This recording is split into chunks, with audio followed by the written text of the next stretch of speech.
Commençons par une colle. Savez-vous quel âge a la Volkswagen Polo? Eh bien, elle a 42 ans. Alors, il n'est pas question de vieillir les personnes qui sont nées en 1975, loin de moi cette idée, mais dans l'industrie automobile, ça commence à compter un petit peu. Et pourtant, la Polo fait partie de ces lignées qui ne sont pas prêtes de s'éteindre. Si la génération actuelle accuse déjà 8 ans au compteur, voici la 6e et nouvelle génération de la Volkswagen la plus vendue en France.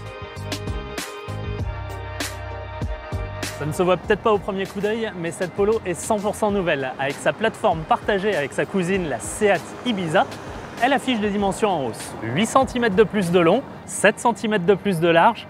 Elle se situe entre une Peugeot 208 et une Renault Clio. À titre de comparaison, elle est tout juste aussi grande que la Golf 3. Puisqu'il en est question, difficile de ne pas penser à la grande sœur en regardant cette nouvelle Polo, une vraie petite Golf. On comprend évidemment que renouveler un best-seller n'est jamais un exercice facile, mais quand la cousine Seat Ibiza joue à fond la carte latine, l'allemande reste plutôt conservatrice. Plus masculine qu'avant, elle joue sur l'horizontalité pour créer plus de largeur visuelle, notamment avec cette signature lumineuse dans les feux qui prolonge la baguette de la calandre. Quant aux feux arrière, ils font quand même étrangement penser à ceux de l'Audi Q2. Allez, venez, je vous emmène à l'intérieur. L'austérité ambiante qui caractérisait la Polo jusqu'à maintenant disparaît au profit d'un habitacle coloré, à l'image de cet immense insert qui prend toute la planche de bord.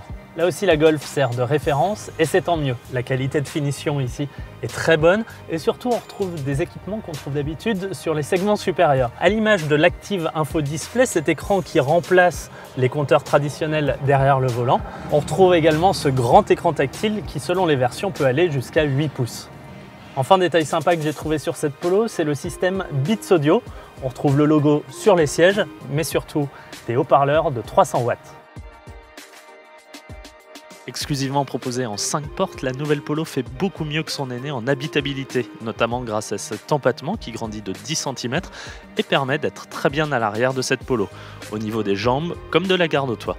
Pour la place du milieu, ça reste du dépannage. Le coffre aussi grandit à 351 litres, c'est 75 de plus qu'avant et bien mieux que les concurrentes françaises. Proposé en motorisation essence de 65 à 115 chevaux dès son lancement, c'est en version 1 litre TSI de 95 chevaux que nous avons pris le volant de cette nouvelle Polo. C'est parti! Il suffit de tourner la clé et démarrer le moteur pour se souvenir que la Polo n'est proposée qu'en 3 cylindres pour le moment. Mais plus que dans les tours où le bruit du 3 pattes se révèle un peu désagréable, c'est sur le couple que ce bloc s'apprécie, surtout en ville. Et les reprises sont là. Pour le reste, la Polo se montre aussi confortable, le stop and start se fait facilement oublier, les suspensions offrent un bon confort, pas trop ferme. Reste à l'essayer de manière plus poussée sur un parcours plus exigeant pour voir comment elle se comporte. Souvent réservée au segment supérieur, toutes les aides à la conduite comme le freinage d'urgence, la reconnaissance des piétons ou encore le freinage anti-multicollision sont de série sur cette nouvelle Polo 6.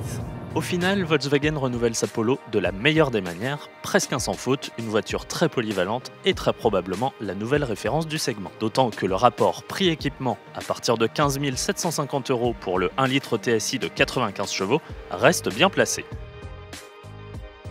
La suite pour cette nouvelle Polo, ce sont 2 diesels de 80 et 95 chevaux pour novembre, la GTI de 200 chevaux pour janvier 2018 et le 4 cylindres essence de 150 chevaux pour novembre 2018. Patience.